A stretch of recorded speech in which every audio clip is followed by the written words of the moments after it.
early life on the Ferrier, and then obviously because of going to Tallis, which is sort of adjacent to the Ferrier, even then on the way home, sort of to and from school, the Ferry was a fascinating place because obviously, a lot's been written about it in terms of its history and, kind of the architecture. And actually, I've sort of got a photo that I've always show to people, which is of a burnt out stairwell, half a lift. And, absolutely, it wasn't always like that, don't get me wrong, but there were bits which were really, really, really hard in terms of living. And there were also bits that were absolutely brilliant. So Tellerman Square, that's sort of the community place, kind of right in the heart of the community, with a great chip shop, a good news agent, kind of with, and to this day, I can remember the kind of sweet counter that was in front of me at this news agents. But like everything happened in Tellerman Square, and kind of it was a thoroughfare place, and I think really. Also from a play perspective, sort of as we grew up, and certainly even when we weren't living there, but when we'd gone back, each of the squares in the middle of the estate had their own kind of play areas, and it wasn't just play, but sort of grass and stuff. And you'd congregate and you'd kind of meet up, and largely they were kind of policed by people kind of, leaning out of their window, shouting either, get up here or get out, in the main. And actually, I think that real sense of community and the power of a community has always really struck with me. And that's why I think in terms of certainly regeneration, I've always been a passionate believer that fundamentally regeneration is about people. And people, there's no such thing actually as a regenerator in local government terms. They're all either planners or housing specialists or transport people. And actually, when you get the problems, is when when those people forget about people and actually kind of how people behave and what people want. And I suppose keeping that absolute focus at the heart of all discussions in relation to regeneration. How do you do that when those people are being defensive? When they feel that they're under attack, they've got the short end of the stick for too long, and any change is going to be bad change for them. How do you face that challenge of bringing people with you? Oh God, it's hard, and I think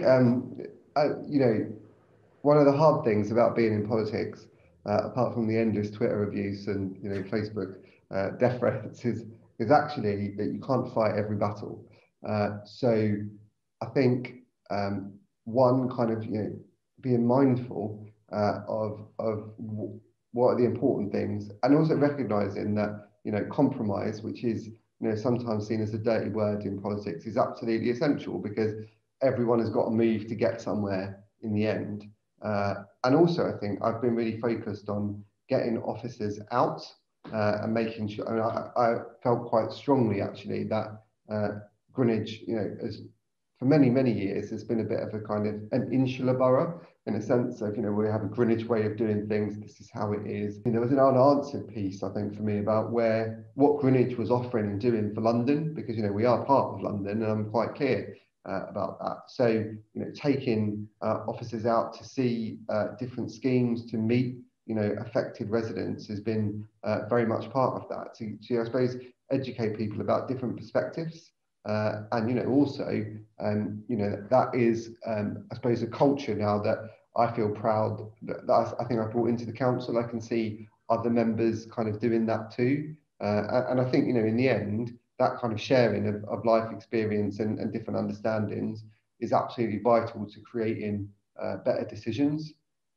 I also think, at times, it's about being absolutely relentless in the pursuit of what you want.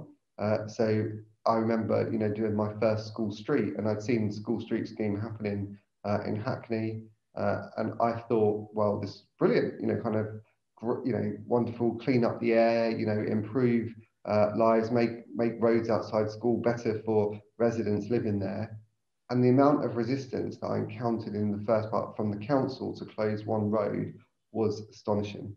And actually that was, continued determination to just kind of be really challenging in, you know, in a robust way, and just say, actually, you know, we need to kind of, yes needs to be the answer here. It can't be no.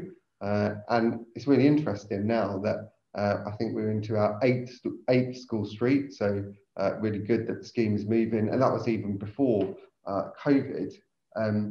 And I guess the sort of the officer mentality is really interesting. When we just done the latest one, and it was, you know, in some ways the most controversial of all of them.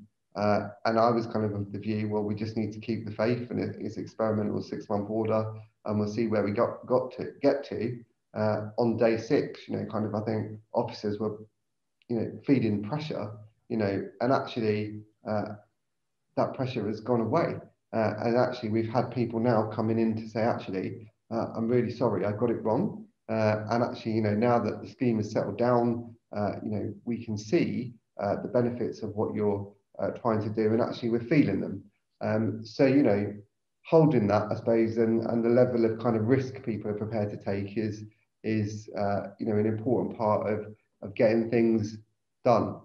And also, I think, you know, finally, I guess, really, you know, making the point, I think, you know, it can sound like a really basic thing, but I make a point, I think, of demonstrating to officers the part that they've played in changing people's lives, and you know, kind of actually, you know, getting that feedback into them as well, so that they understand, you know, for all of the grief that may have gone in, it was really worth it. You know, I'd hope people would kind of play that back